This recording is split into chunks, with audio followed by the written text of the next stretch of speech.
전능하사 천지를 만드신 하나님 아버지를 내가 믿사오며 그 외아들 우리 주 예수 그리스도를 믿사오니 이는 성령으로 잉태하사 동정녀 마리아에게 나시고 본디오 빌라도에게 고난을 받으사 십자가에 못 박혀 죽으시고 장사한 지 사흘 만에 죽은 자 가운데에서 다시 살아났으며 하늘에 오르사 전능하신 하나님 우편에 앉아 계시다가 저리로서 산 자와 죽은 자를 심판하러 오시리라. 성령을 믿사오며 거룩한 공회와 성도가 서로 교통하는 것과 죄를 사하여 주시는 것과 몸이 다시 사는 것과 영원히 사는 것을 믿사옵나이다. 아멘.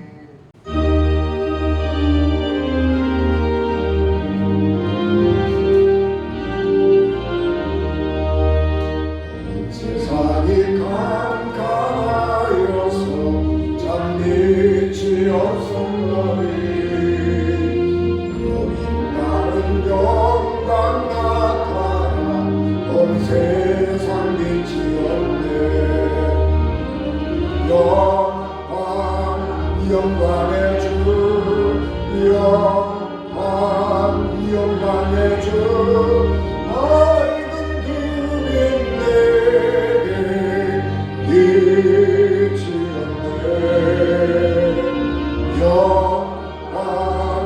영광의 주 영광의 주 이 세상 내 빛을 어린 주 예수님 주 말씀을 믿는 사람은 그 마음이 시원하고 주 명령을 준행하는 자 그 위하겠네.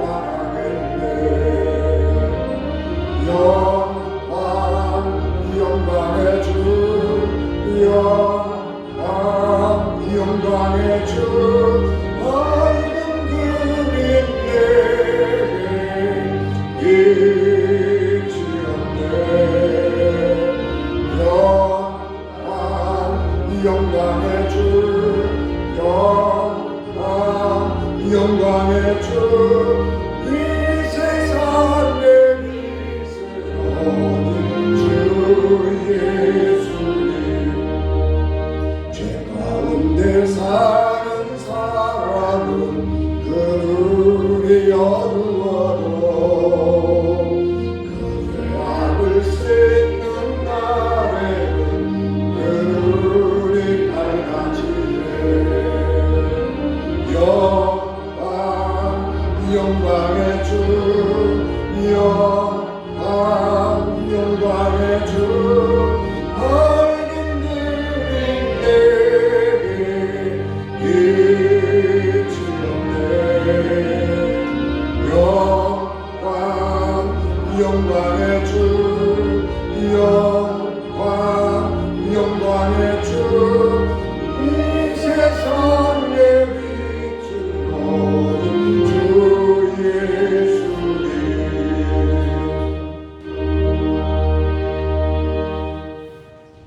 여호와께서 회오리 바람으로 엘리야를 하늘에 올리고자 하실 때에 엘리야가 엘리사와 더불어 길갈에서 나가더니 엘리야가 엘리사에게 이르되 청하건대 너는 여기 머물라. 여호와께서 나를 베델로 보내시느니라 하니 엘리사가 이르되 여호와께서 살아계심과 당신의 영혼이 살아있음을 두고 맹세하노니 내가 당신을 떠나지 아니하겠나이다 하는지라. 이에 두 사람이 베델로 내려가니 베델에 있는 선지자의 제자들이 엘리사에게로 나와 그에게 이르되 여호와께서 오늘 당신의 선생을 당신의 머리 위로 데려가실 줄을 아시나이까 하니 이르되 나도 또한 아노라. 너희는 잠잠하라 하니라. 엘리야가 그에게 이르되 엘리사야 청하건대 너는 여기 머물라. 여호와께서 나를 여리고로 보내시느니라.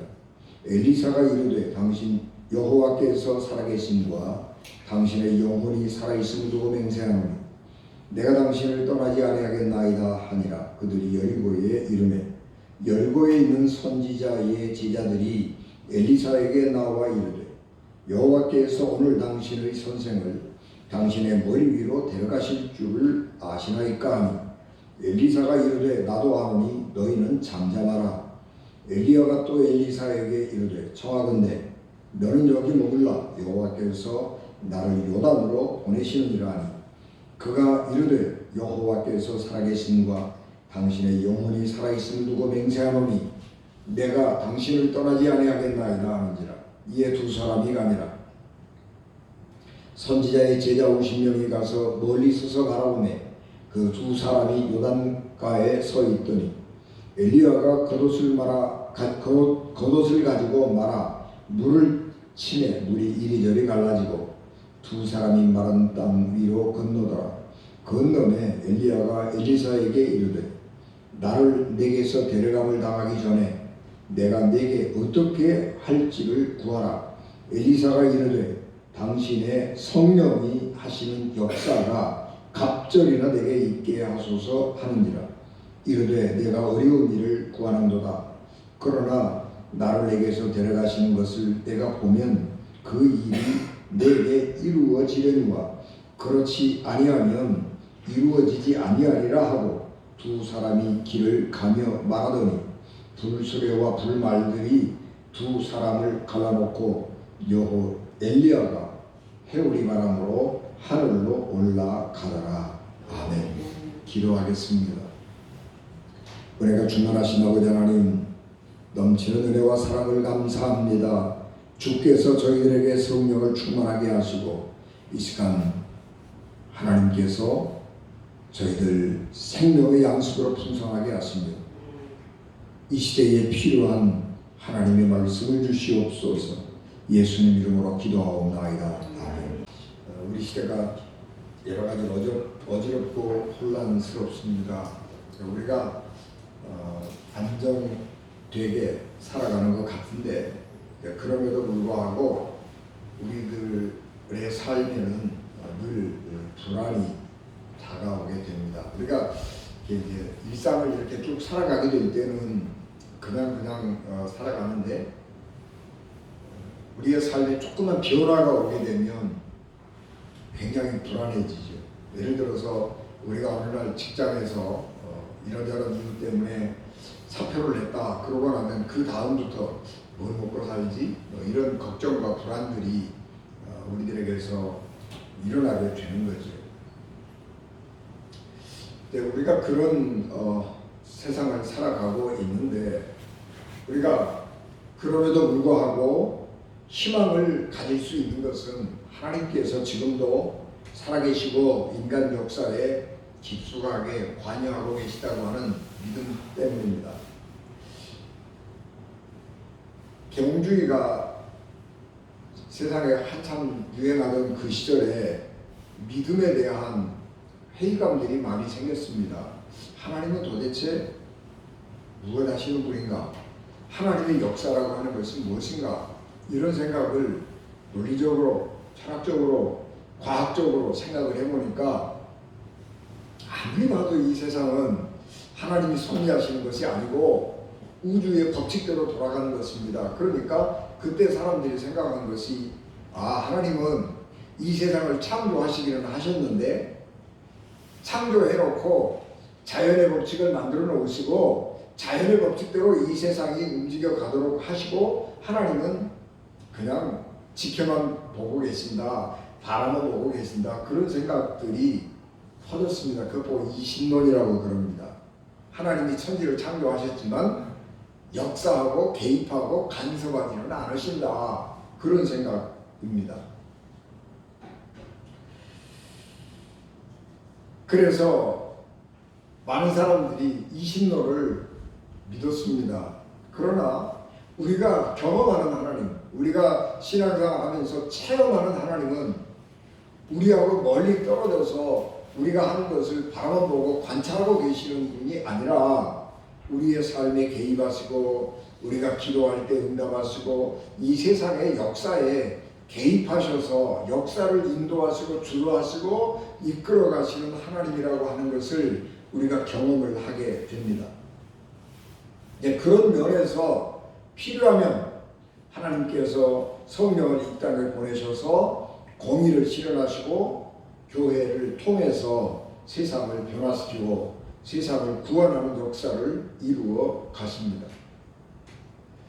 역사적으로 보면 우리가 13세기, 14세기, 15세기 이때 유럽에서 신비주의가들이 굉장히 많이 나왔습니다. 그래서 독일에서는 라인강을 중심으로 해서 영성가들이 많이 나타났고 영국에서, 스페인에서 이런 데서 영성가들이 많이 나타났는데 14세기에 영국에서 가장 유명한 영성가 중에 한 사람인 노리치 줄리안이라고 하는 여인입니다. 노리치의 줄리안은 이름이 아니고요. 노리치 시에 있는 줄리안 교회에서 은둔하고 하나님을 섬겼던 여인인데 이름을 몰라요. 그래서 노리치의 줄리안 그럽니다. 이 노리치의 줄리안은 상당히 귀족 가문에서 태어난 여자인데 1342년에 태어나서 1416년 혹은 1416년 그 이후에 세상을 떠난 것으로 알려져 있는 중세 영국의 여성 수도자입니다. 그 노리치 줄리안이 쓴 책이 사랑의 계시라고 하는 책입니다. 이 사랑의 계시라고 하는 책은 잉글랜드 영어로 여성이 쓴 저서들 중에 가장 오래된 책으로 알려져 있습니다. 노리치 줄리안은 옛날에는 그런 사람들이 많이 있었습니다. 수도원에 들어가서 수녀로 또는 수도사로 이렇게 살지는 않지만 일반 일상생활을 하면서 수도자처럼 사는 그런 것들이 유행했어요. 제3수도원, 제4수도원 뭐 이렇게 우리가 말하기도 하는데 교회가 이렇게 있으면 교회 담장 밖에다가 집을 이렇게 하나 짓고요. 창문을 통해서 이 예배당 안에서 드려지는 예배를 전부 참석하고 예배를 드립니다. 그리고 기도하고 평소에 이렇게 바깥에 안 나가는 거예요. 필요한 게 있으면 수발드는 이 노리치 줄리안 같은 경우는 귀족 가문의 여성이었기 때문에 그 수발드는 여인들이 몸종들이 있어서 수발드는 여자들이 도왔습니다. 그리고 그렇게 예배드리고 기도하고 그런 생활을 하고 또 성령께서 감동하시면 설교를 하고 싶잖아요. 그러면 문을 열고 자기에게 찾아오는 사람들에게 설교를 하고 이제 그런 삶을 살았습니다. 그래서 예배당 바깥 벽에 이 창문을 이렇게 사이에 두고 이렇게 그 조그마한 집들을 짓고 거기에서 기도하고 수도자처럼 그렇게 살았는데 이 노리치의 줄리안이 살았던 1348년에서 1350년 요 사이에는 유럽을 휩쓸었던 흑사병들이 굉장히 유행했는데 그때 이 시대에 영국에도 흑사병이 돌았습니다. 흑사병은 한 번 유행병으로 끝난 게 아니고 왔다가 가고 그런 여러 번 되풀이되면서 유럽 인구의 3분의 1 혹은 2분의 1까지 어떤 곳은 반 정도까지 사람들이 죽어나가던 그런 아주 감당할 수 없는 흑사병 질병이었는데 영국에도 1348년에서 1350년까지 흑사병이 지나가는 것을 보았습니다. 1381년에 잉글랜드 전 지역에 걸쳐서 농민의 난이 일어났는데 이 농민의 난이 참혹하게 진압당하는 과정을 지켜보았습니다. 1373년 5월 달에 노리치 줄리안이 30살이 되던 해였는데 죽을 병에 걸려가지고 그가 죽을 만큼 생명이 위독한 상황에 놓였습니다. 그래서 신부님이 와서 종부성사라고 그러죠. 임종예배를 드렸는데 죽지 않았습니다. 임종예배를 드렸는데 그때 이 노리치의 줄리안은 예수께서 십자가에 달려 계신 환상을 보게 됩니다. 그리고 연속해서 16개의 환상을 보게 됩니다. 그리고 깨어났어요. 그리고 깨어나서 그 자기의 환상 16가지를 책으로 썼습니다. 그래서 간단하게 쓰고 그 다음에 20년 동안 자기가 받은 16가지의 환상을 보면서 그 환상이 무엇을 의미하는 것인가를 묵상하고 기도하면서 글을 썼습니다. 그래서 나온 것이 사랑의 계시라고 하는 책입니다. 그 중에 유명한 문구가 오늘 우리 교회 입구에 제가 써놓은 모든 것은 잘 될 것이다. 모든 것은 잘 될 것이다. 모든 종류의 것들은 잘 될 것이다. 그 말씀입니다. 왜 하나님께서 노리치 줄리안에게 잘 될 것이다. 잘 될 것이다. 모든 것은 잘 될 것이다. 그렇게 3번이나 말씀하시느냐 그러면 그 시대는 너무너무 영국이 어려웠던 시절이었어요. 여러분 우리가 이 프랑스의 잔다르크 그러면 굉장히 유명한 전쟁에서 여자가 군사령관으로 나가서 영국과 승리했던 여자잖아요. 이게 이 잔다르크가 영국과 프랑스 사이에 100년 동안 진행됐던 전쟁을 끝낸 여인인데 노리체 줄리안이 살기 전에 100년 동안 영국하고 프랑스가 전쟁을 했으니 영국이 얼마나 어려웠겠어요. 그 어려움이 지난 다음에 흑사병 돌지 농민반란이 일어나지 뭐 그런 혼돈 속에 살아가게 되는 것입니다. 그리고 노리체 줄리안이 죽은 다음에는 내전이 일어나요. 그거 우리가 장미전쟁이라고 그러는 거예요. 두 가문이 내전 전쟁을 했는데 하나는 무슨 뭐 흑장미인가 그러고 무슨 장미가 하여튼 그 자기 가문을 상징하는 문양이 장미전 장미인데 색깔이 달려서 그래서 장미전쟁이라고 그러잖아요. 장미전쟁을 30년 했어요. 100년 동안 프랑스하고 싸웠고 노리치 줄리안이 죽은 다음에 30년 동안 내전이 일어나고 싸웠다고. 영국이 초토화되는 거예요. 그런데 그 사이에 하나님께서 노리치 줄리안에게 그런 환상을 보여주시면서 그 시대의 사람들을 살리는 겁니다. 하나님께서 노리치 줄리안을 왜 그 시대에 그런 계명을 주시느냐 그러면 그런 하나님께서 이 사람들을 사랑하시고 하나님이 세상을 통치하시고 다스리신다고 하는 믿음을 사람들에게 심어주지 않으면 이 혼란한 이 혹독한 세상을 살아남을 수가 없는 거예요. 그래서 하나님께서 그런 인류 역사에서 볼 수 없었던 신비한 일들을 보여주는 겁니다. 20세기는 인류 역사에서 가장 처참한 시기입니다. 제1차 세계대전, 제2차 세계대전 이 두 번의 어마어마한 전쟁이 있었는데 1차, 2차 세계대전은 인류 역사에서 가장 과학이 발달하고 가장 무기가 발달한 세상입니다. 그래서 전쟁을 했는데 옛날에는 전쟁하고 활 쏘고 칼 쏘고 그래서 죽어봐야 얼마나 죽었겠어요. 뭐 별로 안 죽었어요. 뭐 부상 입고 그러면 치료하면 낫고 그랬죠. 근데 이 1차 세계대전, 2차 세계대전은요.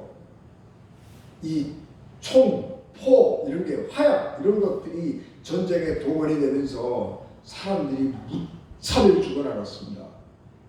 그리고 1차 세계대전 끝난 무렵에는 이 질병이 돌았고 독감이 돌아가지고 스페인 독감이라고 합니다만은 독감이 돌아서 군인들이 도무지 전쟁을 못하는 거예요. 왜냐 그러면 독감 걸려서 다 죽어가니까 전쟁을 그래서 끝낼 수밖에 없는 거예요.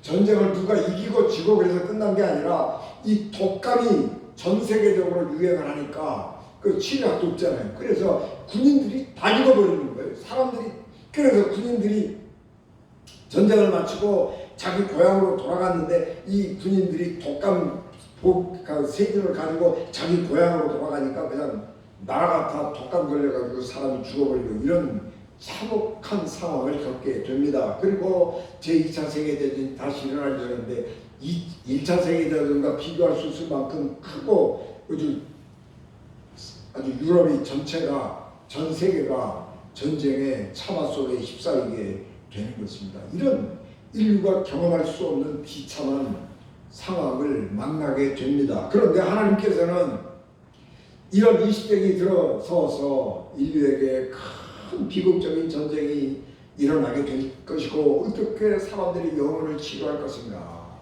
그런 생각을 하시게 되었는데 20세기 초입에 들어오자마자 전 세계 곳곳에서 성령의 강력한 부흥운동이 일어나기 시작했습니다. 1901년 인도의 푼지방에서 부흥운동이 크게 일어났습니다. 너무너무 가난하고 어려운 시절이니까 뭐 한 2,000명 되는 사람들이 여자들이 모여가지고 공동생활을 하고 있었는데 그 공동생활하던 운동하던 지도자에게 성령이 강력하게 임해서 사람들이 오래도록 모여서 기도하고 그러다가 성령이 폭발적으로 인도에서 일어나게 되었습니다. 1903년에 우리나라 원산에서 성령께서 선교사들이 모여서 사경회할 때에 하디 선교사, 우리 감리교 선교사 하디 선교사가 기도할 때에 성령께서 강력하게 역사하셔서 거기에 참여했던 사경회에 참여했던 선교사들에게 성령의 물길이 일어나게 되었고, 그런 것들이 시작이 돼서 우리가 학교로 크게 부흥이 일어나고 1907년 잠대은 교회에서 그게 아주 우리가 1907년 부흥 그럽니다만은 1903년에 시작이 된 겁니다. 그래서 1907년에 크게 꽃을 피우고 1909년에 오면 백만 구령운동 일어나면서 한국에 복음이 확장되고 폭발적인 부흥운동이 일어나게 되었습니다. 1904년, 1905년 미국의 웨일스에서, 1906년 미국의 아주사주에서, 1909년 칠레에서 부흥운동이 일어났습니다. 그리고 이 부흥운동은 미국, 아프리카, 아시아로 확산이 되면서 부흥교회가 폭발적으로 부흥하게 된 것입니다. 이런 강력한 성령의 운동은 20세기의 인류의 비극을 치료하시기 위한 하나님의 선제적인 역사인 것입니다. 역사적으로 우연하게 일어난 일은 없습니다. 교회가 부흥된 일 때는 하나님께서 필요하시기 때문에 성령을 이 땅에 폭발적으로 보내신 것입니다. 오늘 우리가 봉독한 말씀은 엘리야가 승천하시는 그 때의 모습을 우리에게 보여주고 있는데, 이스라엘 역사상 가장 강력한 예언자들이 활동하던 때가 엘리야, 엘리사 시대입니다. 엘리야와 엘리사는 대를 이어서 활동했던 예언자인데, 이때에 기적도 가장 강력하게 많이 일어났습니다. 성경에 엘리야, 엘리사가 일으킨 기적들을 보면 죽은 사람이 살아나고 빵 10개 가지고 200, 150명 이렇게 먹이기도 하고, 그런 기적들이 굉장히 많이 일어났어요. 어떤 예언자도 이런 기적을 행한 적이 없습니다. 그런데 엘리야와 엘리사는 그런 강력한 기적, 영적인 능력을 가지고 기적을 행하고 나라를 외적으로부터 보호하는 역할을 감당했습니다. 왜냐 그러면 그때에 통치하던 왕이 아합 왕이요, 이스라엘 역사에서 가장 악한 왕 아합 왕. 아합 왕은 이세벨이라고 하는 바알 숭배하는 여자하고 결혼을 했는데, 이세벨이 이스라엘 땅에 바알 종교를 보급하기 위해서 정책적으로 야훼 종교를 박멸하려고 작정했던 때입니다. 이런 어려운 때, 이런 악한 왕이 통치하던 시대니까 영적으로 이스라엘을 지켜야 할 필요가 있는 거예요. 그래서 하나님께서 엘리야와 엘리사를 강력한 능력을 주어서 그 시대에 하나님의 말씀을 보호하고 사람들을 믿음 안에서 지킬 수 있도록 하신 하나님의 섭리입니다. 이스라엘과 유다가 영적으로 타락했을 때에 선지자 사무엘이 선지 학교를 시작했습니다. 그래서 사람들을 모아가지고 하나님의 말씀을 가르쳤지요. 그래서 사람들이 선지 학교를 시작을 했는데, 이 선지 학교가 인기가 많았어요. 그래서 사람들이 많이 모였습니다. 그리고 그 전통들이 이어져 오면서 엘리야 시대에 오면 굉장히 많이 확산돼요. 그래서 곳곳에 선지 학교가 있게 됩니다. 아합 왕이 엘리야를 죽이려고 할 때 엘리야가 하나님 앞에, 하나님, 이 세상에 다 하나님의 사람들은 없어져 버리고 나 혼자만 남았습니다. 그렇게 기도할 때에 하나님께서 아니 바알에게 무릎을 꿇지 아니한 사람 7,000명을 내가 숨겨두었다. 그렇게 말씀하시는데 그 7,000명 속에는 이 선지학교 학생들도 거기 포함되는 거예요.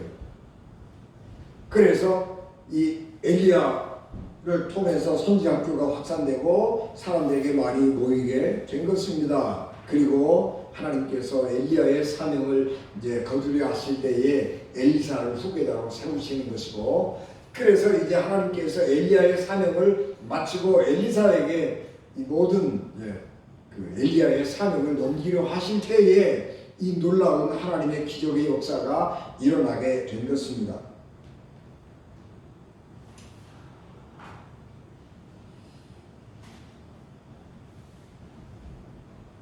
선지학교는 하나님의 종들을 배출하는 교육기관이었습니다. 그래서 우리가 신학교에 가서 공부할 때에 우리 신학교 안 그러고 선지학교 뭐 그런 기도를 많이 하고 그렇죠. 선지동산, 선지학교 뭐 그런 표현들을 많이 하면서 기도하는데 그것은 바로 우리 이런 전통이 있는 겁니다. 이제 선지학교를 통해서 신학대학을 통해서 혹은 신학교를 통해서 목회자들을 배출하고 하나님의 종들을 배출하는데 이건 굉장히 좋은 것입니다.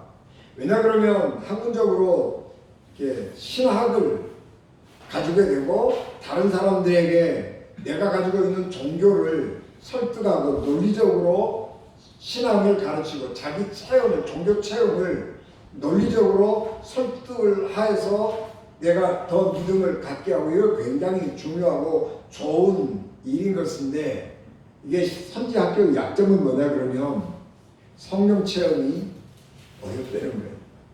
여러분 학교에서 공부를 하는데 성령 체험을 하겠어요? 성령 체험은 기도하면서 하는 것이고 하나님 일을 하다가 성령 체험을 하는 것이지 공부하다가는 성령 체험 잘 못해요. 그 약점이 있는 거예요. 하나님께서 엘리야의 소명이 다했을 때에 하나님께서 엘리야를 특별한 방법으로 하나님 나라로 불러가려고 생각을 하는 것입니다. 근데 어떻게 하나님께서 엘리야에게 그런 말씀을 알려주셨는지는 몰라요. 그런데 엘리야가 하나님의 소명을 마친다라고 하는 것, 그리고 엘리사가 이 엘리야의 뒤를 이어서 후계자가 될 것이라고 하는 것은 그 주변에 있는 엘리야가 관리하고 있던 선지학교 학생들에게는 다 알려져 있었어요. 다 알고 있었어요.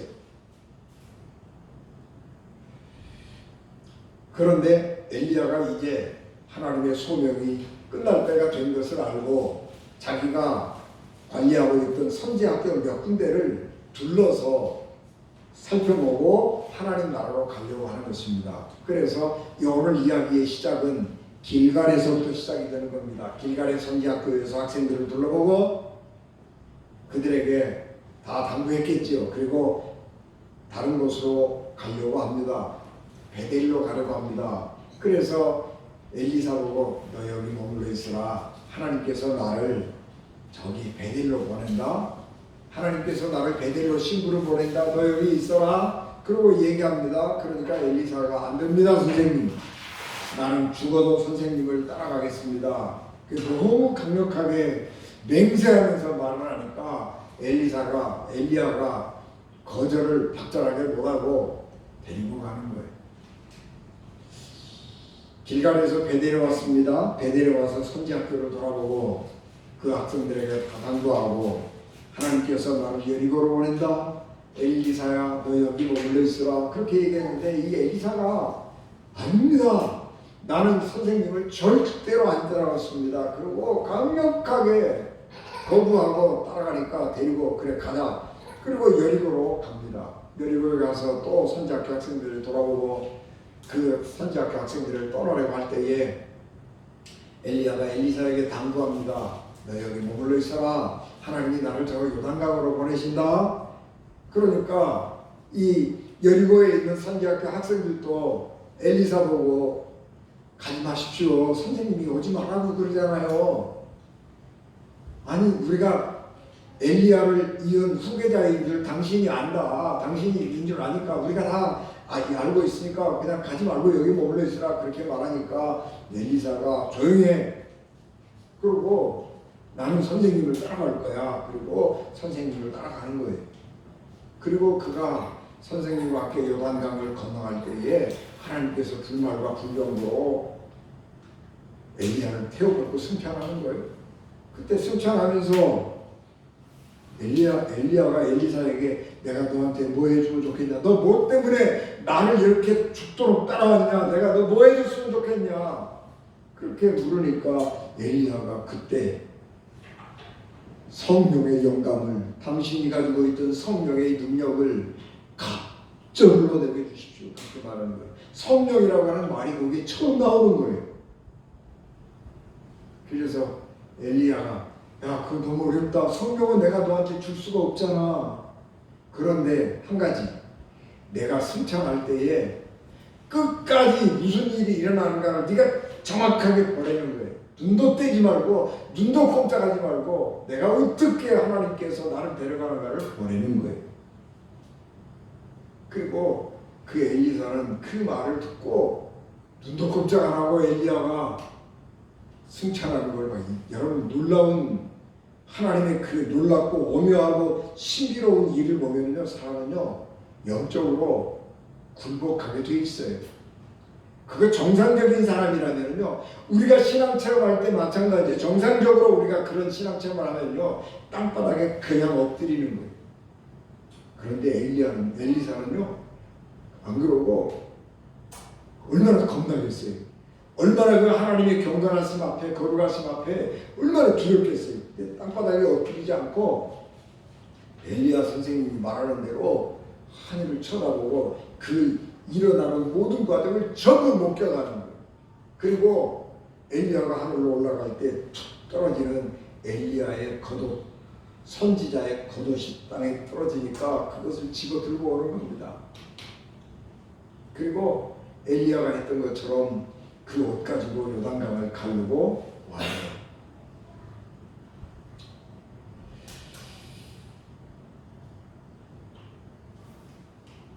그래서 엘리사는 하나님이 하시는 이 놀랍고 이 불가사의한 일을 가장 가까이에서 경험한 사람이 된 거예요. 체험한 사람이 되는 거예요. 성령 체험이라고 말할 수 있는 거예요. 다른 선지학교 학생들은 선생님이 오지 마라 라고 가만히 있었어요. 그런데 엘리사는 달랐어요. 엘리사는 목표가 있었습니다. 왜냐 그러면 내가 엘리야 선생님의 길을 이어서 이 선지학교 교장이 되는 건 당연한 것인데 그거 가지고는 안 된다는 거 아는 거예요. 성령께서 내게 은혜와 능력을 주시지 않으면 안 된다. 그래서 선생님이 가지고 있던 그 성령의 능력, 그것을 얻고 싶은 거예요. 그래서 갑절로 내게 주십시오. 그런 게 갑절로 달라는 얘기는 엘리야보다 더 뛰어난 선지자가 되게 해달라는 얘기가 아니고 나를 장자로 삼아달라는 말이에요. 후계자로 권위만 인정받은 게 아니고 영역에 있어서도 당신의 뒤를 이어받은 선지자가 되게 해주십시오. 그런 부탁인 것입니다. 그리고 그렇게 그 뜻을 이루게 됩니다. 그래서 믿음이 차이가 나요. 엘리야가 하늘로 승천해 버렸을 때에 이 선지학교 학생들은 뭐라고 그러냐 그러면 엘리사에게 찾아와서 당신의 종들에게 용감한 사람 50이 있으니 청하건대 그들이 가서 당신의 주인을 찾게 하소서. 염려하는데 여호와의 성령이 그를 들고 가다가 어느 산이나 어느 골짜기에 던지셨을까 하나이다.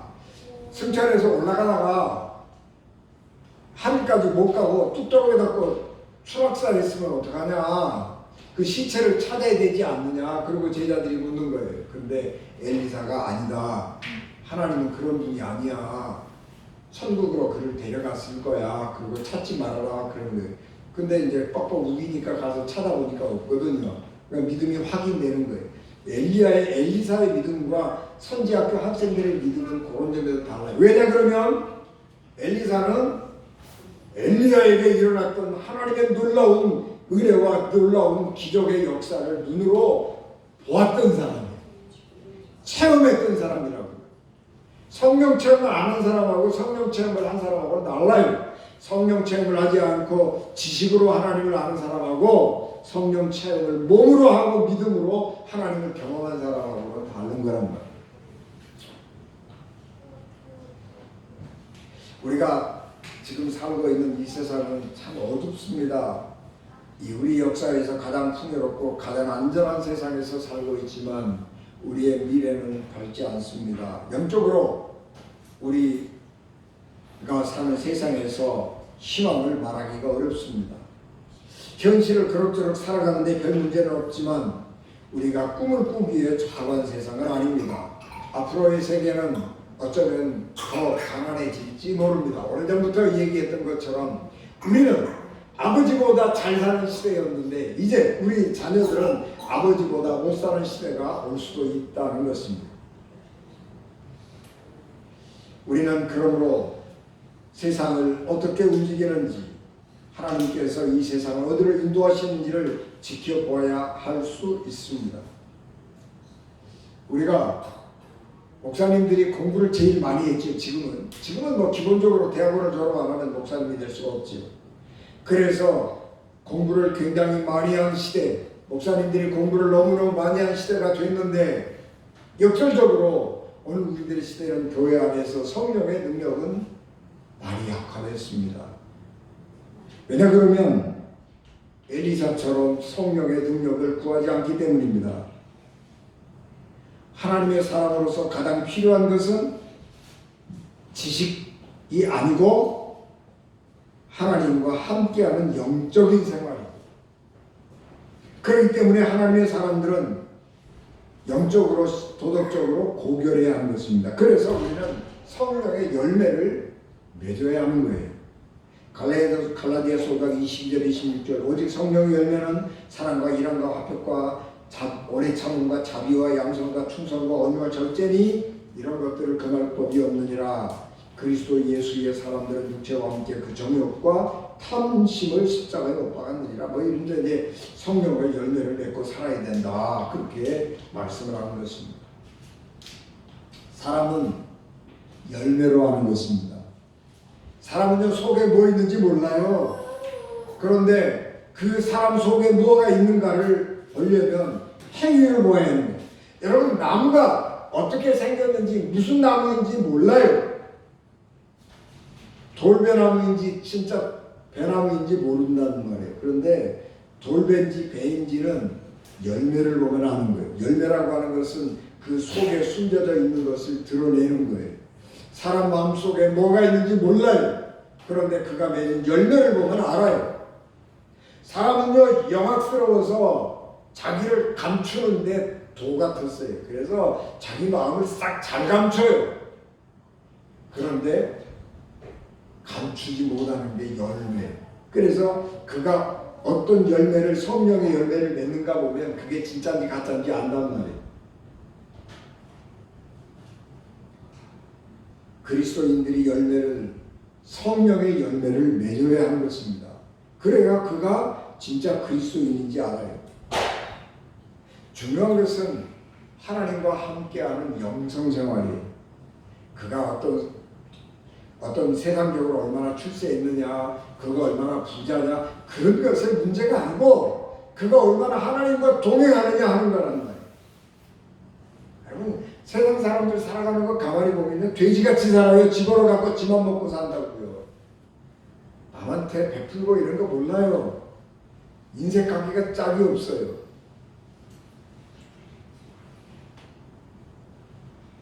중요한 것은 그래서 우리가 하나님 은혜 안에서 하나님과 동행하면서 살아가면서 성령의 열매를 맺는 사람이 되어야 하는 것입니다.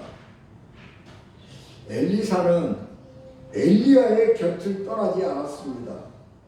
다른 사람들한테 뭐 그렇게까지 할 거 있느냐 그런 이야기를 들었지만 엘리사는 끝까지 엘리야를 따라가면서 하나님께서 하신 역사를 가까이에서 본 거예요.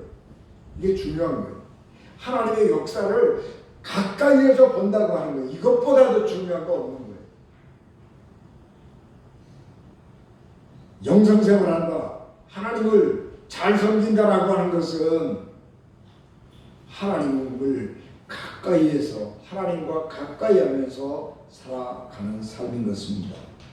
여러분, 우리는 하나님과 가까이 하는 증거로 기적을 구하는 사람들이 있습니다. 그런데 기적은 믿을 게 못 돼요. 기적은 사탄이 천사처럼 가장하고 나와서 가짜 기적을 일으킬 수 있는 거예요. 또 기적의 위험성은 뭐냐 그러면 기적을 이렇게 자꾸 행하잖아요. 자꾸 행하면 기적을 행하는 사람이 교만해져 가지고 하나님보다 더 높아져요. 그래서 타락하는 거예요. 그래서 기적이라고 하는 것은 믿을 만한 것도 아니고 그렇게 썩 바랄 수 있는 것도 아니에요. 중요한 것은 아까 말씀했지만 하나님과 함께하면서 맺어가는 성령의 열매를 구하라는 거예요. 성령의 열매를 많이 맺어야 하는 것입니다. 기적을 구해서 된 게 아니에요. 중요한 것은 그래서 하나님과 함께 살아가는 시대입니다. 삶입니다. 엘리야, 엘리사 시대 선지자가 활동했던 그 시대보다 지금 우리들의 시대는 훨씬 더 어둡고 영적으로 깊은, 어둠이 깊은 시대입니다. 엘리사가 엘리야의 곁을 떠나지 아니하고 하나님께서 엘리야를 하늘로 들려 올리실 때에 끝까지 바라보고 하나님의 역사를 목격한 사람이 되었던 것처럼 오늘 우리도 하나님의 은혜를 붙들고 하나님의 은혜 안에서 하나님과 동행하는 우리 은진가족 되시기를 주 예수 그리스도의 이름으로 축복합니다. 기도하겠습니다. 은혜가 충만하신 아버지 하나님, 넘치는 은혜와 사랑을 저희들에게 충만하게 하시고 어둠이 깊은 이때에 하나님 은혜를 충만하게 하시고 엘리사처럼 하나님을 바라보며 하나님에게서 눈동자를 떼지 아니하고 주님을 바라보며 주와 동행하는 하나님의 거룩한 사람들 되게 하옵소서. 예수님 이름으로 기도하옵나이다. 아멘.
지금은 교회의 머리가 되시며 길이요 진리요 생명이 되셔서 우리를 하나님 나라로 인도하시는 예수 그리스도의 은혜와 죄인들을 구원하시고 자기 아들 십자가에 버리신 하나님 아버지의 극진하신 사랑하심과 성령님의 감동 가발 역사 위로 교통되게 주관하시니 피값으로 세우신 유연진 교회와 예배를 맞춰 돌아가는 사랑하는 성도들 생명과 가정과 기업과 자녀들 위해 지금부터 영원히 함께 하시기를 간절히 축원하옵나이다. 아멘.